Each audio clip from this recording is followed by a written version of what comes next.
Are you a first-time home buyer dreaming of owning your first home in Tioga County, Pennsylvania? Well, I'm here to help you. Owning your first home is so exciting, but it also can feel daunting and overwhelming, especially when you don't know what to expect. So stay here and let me try to explain this process to make it a whole lot easier and de-stress just a bit. Today we'll walk through exactly what to expect from getting pre-qualified all the way through to settlement. Let's break it down step by step so you feel confident and prepared. Step 1, get yourself pre-qualified or pre-approved. This is where it all begins. You need to start with a lender of your choosing, and whether you call and shop around or ask friends, neighbors, and even real estate agents for recommendations, shop the rates because each lending institution has different fees as well as restrictions or regulations when it comes to lending, credit scores, and miscellaneous requirements. But this is where it all begins, and it's super important to start here first. Pre-qualification is a quick check based on information like your income, debts, and assets. The lender will do a soft credit pull, which doesn't impact your credit score. Recognize this is just a quick check based on the information provided on whether you would actually qualify for a loan and for what increment. If you want a more in-depth inquiry, get the pre-approval. It takes a little longer, sometimes between 1 to 3 days, but it also details and takes those first steps towards that mortgage application, and you know exactly what you qualify for, so there aren't as many surprises down the road. In this, the lender reviews your credit, income documents like your pay stubs, tax returns, bank statements, and more. This gives you a solid pre-approval letter saying that you have up to X dollar amount in order to purchase. Sellers love this one. They like the pre-qualification, but this pre-approval is a stronger letter that lets them know you've already started your due diligence in getting your lending in order. In Pennsylvania, many first-time home buyers use the PHFA programs like the Keystone Home Loan for competitive rates and low down payments. You should shop 3 to 5 lenders, including the PHFA participating ones, for the best deals. Again, expect it to take 1 to 3 days for a pre-approval, 24 hours or less for a pre-qualification. Step 2, hire a buyer's agent. Can I just go to the listing agent? Well, in the state of Pennsylvania, you can, and it's called dual agency. However, it's not full representation in dual agency, and therefore, as a first-time home buyer, you definitely want full representation. You want someone to exclusively represent you. Therefore, this buyer's agent not only has to maintain confidentiality and fiduciary services to you, but they're also looking out for your best interests and can give you advice as you go through the process. They also have access to the MLS systems and off-market opportunities that may not be available to others. They also should be trained in expert guidance and education for first-time home buyers. Some of us have an ABR, which is an accredited buyer representative, meaning we've received additional training to help our buyers get their best possible price and the home and be prepared for their property search and purchase. Strong negotiations are the final feature of a good buyer's agent, and they may have creative solutions to help you get into the house of your dreams. A buyer's agent helps reduce time and stress, and there frequently is no upfront costs in using them. Check from agency to agency and interview at least 2 or 3 before hiring one. Step 3, it is time for the hunt. Utilize your buyer's agent to send you properties that are in their MLS or maybe off market, and set up 3 or 4 on any given day to take a look. It's okay to do multiple days. Realize you need to find the property that you are going to love for years. Do things as you walk through, like turning on sinks, flushing toilets, checking for leaks under sinks, looking at the ceilings to see if there's any staining.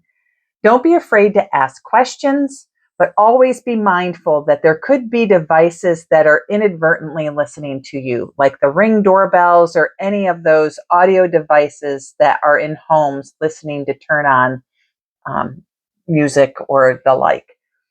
You always want to protect your negotiations position, and you never want to give away something that could be used against you down the road.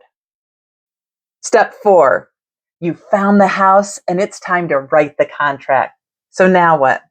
You're going to discuss with your buyer's agent everything from price to inspections to any miscellaneous details that you want to negotiate in. Realize that a strong contract isn't just about the price point. It can also be about the earnest money deposit, items that you want left or not left, transfer taxes, and more. Be creative and don't be afraid to ask lots of questions of your buyer's agent. Once you write up the offer and accept it, you're going to have the buyer's agent send that on to the seller's agent and they will negotiate it out. If there is a counter offer, it will come back to you with changes crossed off and initialed, and this negotiation will continue until either all parties agree to the terms or one of the parties decides they're done and walking away from the table. This can take place over several days, so be patient and recognize if you have the agent that has been working in your favor, they are doing everything possible to get you the best possible deal. Step 5, you're under contract and you're going to need to realize now starts day 1. What do I mean by that? You have a series of dates and requirements on your contract, from inspections to title to mortgage application. And day 1 starts the count on all those dates.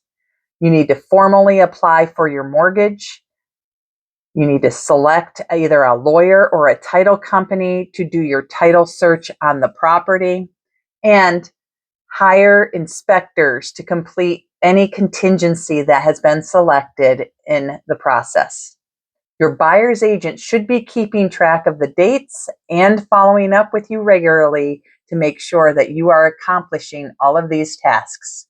They will assist you along the way and send paperwork to the appropriate officials as needed. Never share that seller's disclosure.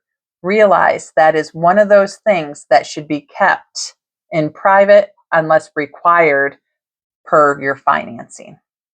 Once your inspection period nears the completion, you need to respond to those inspections. Filling out appropriate forms and responding that will be sent in writing to the sellers then opens a new negotiation if corrections are needed. As a buyer, you may accept the property in its present condition, ask for remediation or changes or fixes, or you may ask for a reduction in price or a seller's concession or assist. The sellers then have 5 days to respond back to that. And in doing so, once they respond back, you have 2 days to either accept, reject, or continue negotiations. Just because you continue negotiations beyond that 2-day period does not necessarily mean that you are out of contract, but it does mean that your earnest money deposit could potentially go to the seller if you cannot come to terms. Your buyer's agent should be keeping you attuned to the deadlines of each of those dates so that you stay in compliance with your contract. Use them and ask lots of questions. That's what we're here for. Step 6. You've got clear to close. What does that mean? Contingencies and inspections are done. Mortgage has been met and is ready to go, and your title is free and clear of any liens, and therefore you are ready to close on your property. Sometimes this means you can close early, But more likely than not, you're going to hit the date that's on your contract. Understand this closing week is a big week for you. Start to transfer all the utilities into your name at the new property for the date of close. Additionally, you'll do a final walkthrough to make sure everything is as you saw it when you were last in it. You will want to bring a certified bank check or a cashier's check in the amount of money for the down payment and closing costs that you have been told about.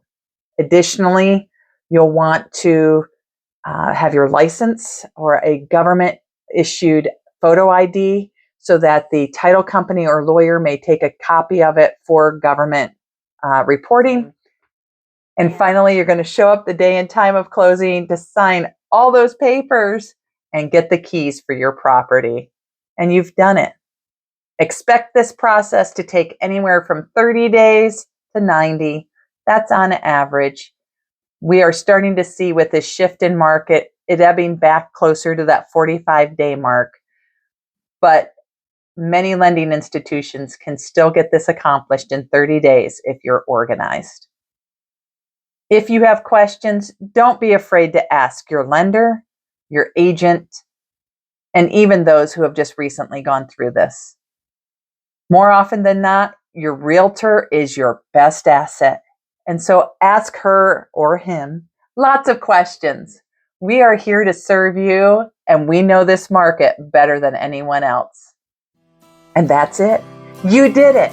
It is time to celebrate and enjoy that new home. Now the real work begins with all that moving, but that's fun work. From pre-qualification to getting the keys in hand, it is a journey, but one definitely worth taking. So if your question wasn't answered, drop it in the comment below and we'll get that answered for you for buying in Tioga County, Pennsylvania. But understand, this is your first step, and we want to say, welcome home.